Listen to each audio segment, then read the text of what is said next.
Assembly ఎన్నికల్లో ఓటమితో జగన్ వివిధ జిల్లాల నేతలతో వరుస భేటీలు నిర్వహిస్తున్నారు. నేడు ఉమ్మడి గుంటూరు జిల్లా నేతలతో సమావేశమయ్యారు. ఈ నేపథ్యంలోనే ఆయన ఆసక్తికర వ్యాఖ్యలు చేశారు. కూటమి ప్రభుత్వం చంద్రబాబుపై తనదైన శైలిలో విమర్శలు గుప్పించారు. ప్రజల కోసం బట్టలను నొక్కిన వైసీపీకే ఈ పరిస్థితి వస్తే ప్రజలను మోసం చేసి ఇచ్చిన మాటను గాలికి వదిలేసిన కూటమి ప్రభుత్వంలోని వారి పరిస్థితి ఏంటంటూ ప్రశ్నించారు.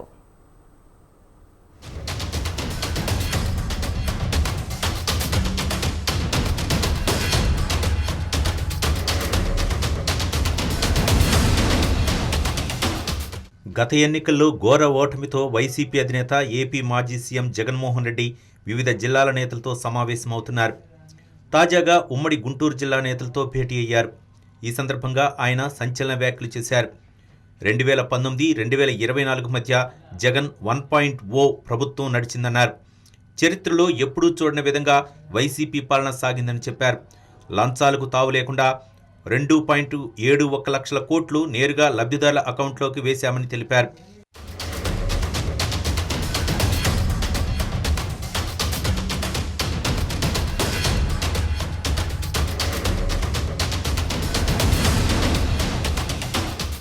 జగన్ 2.0లో ప్రతి కార్యకర్తకు తోడుగా ఉంటామని వైసీపీ అధినేత మరోసారి స్పష్టం చేశారు. ప్రతి కార్యకర్త ఇంటికి పెద్దన్నగా అండగా ఉంటారని చెప్పారు. మరో 25 నుంచి 30 ఏళ్లు తాను రాజకీయాల్లో ఉంటానని తెలిపారు. వైసీపీ పాలనలో 2 ఏళ్లు కోవిడ్ ఉందని, అందుకే కార్యకర్తలకు చేయాల్సింది చేయలేకపోయానని జగన్ చెప్పారు. కార్యకర్తలకు బహుశా చేయగలిగినంత నేను చేయలేకపోయాను అని చెప్పి సందర్భంగా ఖచ్చితంగా ఒప్పుకోవాల్సింది. కానీ ఈసారి మాత్రం జగన్ 2లో ప్రతి కార్యకర్తకు అండగా తోడుగా ఖచ్చితంగా ఉంటాను అని కూడా ఈ సందర్భంగా చెప్తాను. ఈసారి జగన్ 2లో ప్రజలకు తోడుగా ఉంటూనే మరోవైపున కార్యకర్తలకు కూడా అండగా, వాళ్ళ ఇంటికి పెద్దన్నగా, వాళ్లకు తోడుగా ఖచ్చితంగా ఉంటానని సందర్భంగా ఖచ్చితంగా చెప్తాను. కూటమి ప్రభుత్వంపై జగన్ విమర్శలు చేశారు. టీడీపీ నేతలు గ్రామాల్లోకి ఇంటింటికి వెళ్లే పరిస్థితి లేదని అన్నారు. బాబు షూరిటీ భవిష్యత్ గ్యారంటీ అని చెప్పుకున్నారని, ఇప్పుడు అది బాబు షూరిటీ మోసం గ్యారంటీ అయిందని ఎద్దేవా చేశారు. రాష్ట్రంలో స్కాములు తప్ప మరేమీ జరగటం లేదన్నారు. దోచుకోవటం, పంచుకోవటం, దాచుకోవటం తప్ప మరేమీ లేదని విమర్శించారు. యథేచ్ఛగా పేకాట క్లబ్లు నడుస్తున్నాయని జగన్ చెప్పారు. ఇసుక, లిక్కర్ స్కాములు చేస్తున్నారని మండిపడ్డారు. చట్టవిరుద్ధంగా వ్యవహరించేవారిని, అన్యాయాలు చేసేవారిని వదిలిపెట్టే ప్రసక్తి లేదని వార్నింగ్ ఇచ్చారు. తప్పు చేసిన వారిని చట్టం ముందు నిలబెడతామని జగన్ హెచ్చరించారు.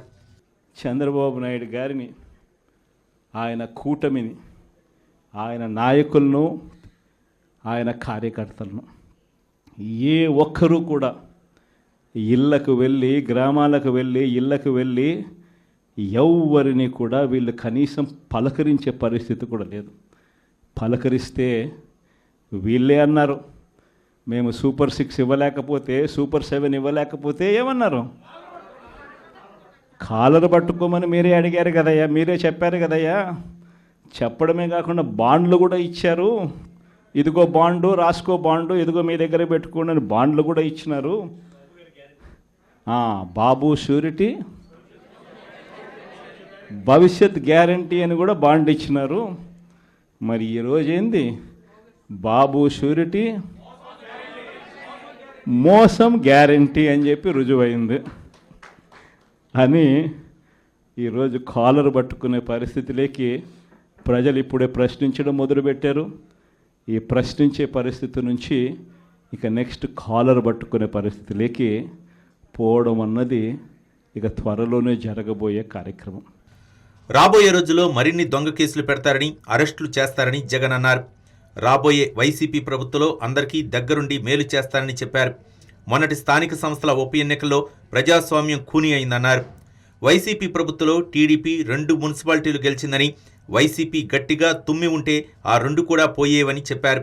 ఇప్పుడు టీడీపీ తప్పుడు సంప్రదాయాలకు పాల్పడుతోందని మండిపడ్డారు.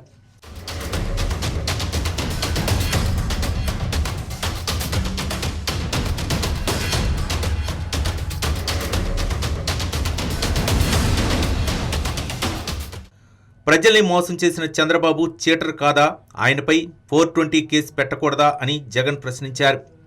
మొన్నటి ఎన్నికల్లో వైసీపీకి 40% ఓట్లు వచ్చాయని, 10% ఓట్లు తగ్గటానికి కారణం తాను వాళ్ల మాదిరి అబద్ధాలు చెప్పకపోవటమేనని చెప్పారు.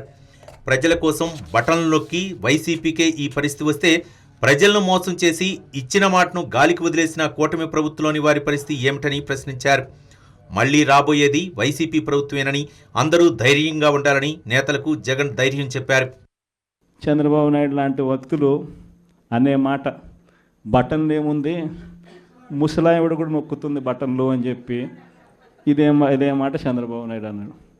మరి ఇదే చంద్రబాబు నాయుడు ఎందుకు బటన్లు నొక్కలేకపోతా ఉన్నాడు అని చెప్పి ఇదే చంద్రబాబు నాయుడిని ఈరోజు గ్రామంలో ఉన్న ప్రతి ఇంట్లో ఉన్న వ్యక్తులు కూడా ఈరోజు అడుగుతూ ఉన్నారు.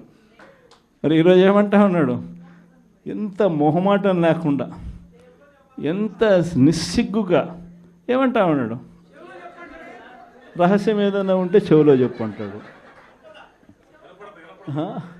ఇంకా ఏమంటాడు, బటన్లు నొక్కిన జగన్ను పంపించినారు ప్రజలు, బటన్లు నొక్కిన కేజ్రీవాల్ను పంపించినారు, బటన్ల టైం అయిపోయింది అంటున్నాడు. అంటే మొహమాటం లేకుండా నిస్సిగ్గుగా ఇంత దారుణంగా అబద్ధాలు చెప్పి మోసం చేసి అధికారంలోకి వచ్చిన వ్యక్తిని, ఈ వ్యక్తిని చీటర్ అంటామా, 420 కేసు పెట్టాల్సిన కేసు కాదా ఇది అని చెప్పి అడుగుతా ఉన్నాం.